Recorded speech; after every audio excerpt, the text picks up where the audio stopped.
Well, good morning, friends.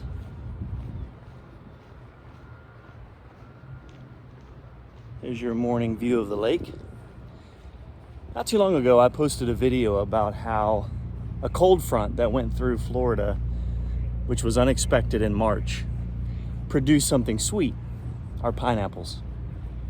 And I thought I'd follow that up with another word of encouragement because, we always have these expectations of how things are going to turn out, right?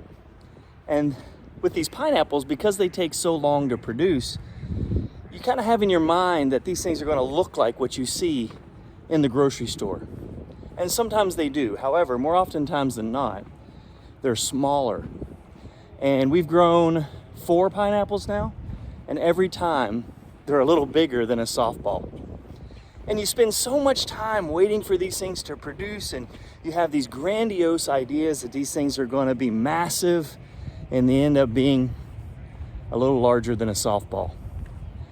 But I'll tell you what, when you cut those things and when you eat them, they are sweeter and more delicious than any pineapple you ever buy in the store.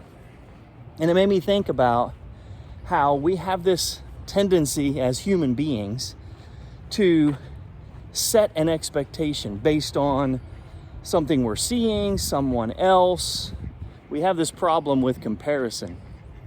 And we think that just because our situation or our job or our family doesn't match what I see on social media or my friends or whatever someone else is doing, we tend to think that that is subpar. And Zechariah chapter 4 verse 10 says, "Don't despise small beginnings." We have a tendency to look at our lives or think of ourselves as small or insignificant, or I don't measure up. But God says in His Word that great things can happen even in the infancy stage, right? That pineapple was absolutely delicious, even though it was smaller than the ones you see in the grocery store.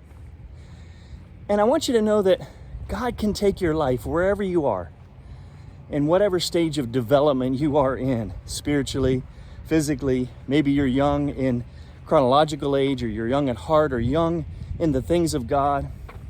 He can take that and make it sweet. You can have an impact on somebody else. You can be an encouragement in somebody else's life. You can help somebody else. I always say it like this: you can lead others up to where you are, right?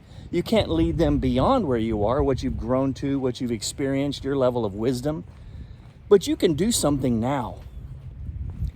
There's another scripture that says, "Don't let others despise your youth." A lot of times we think, you know what?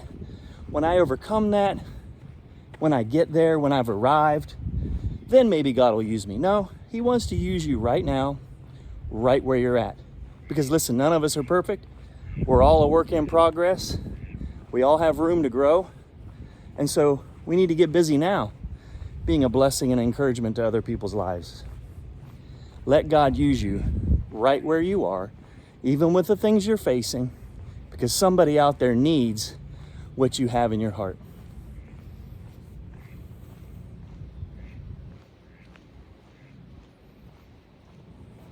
I hope that's encouraging. Enjoy your day.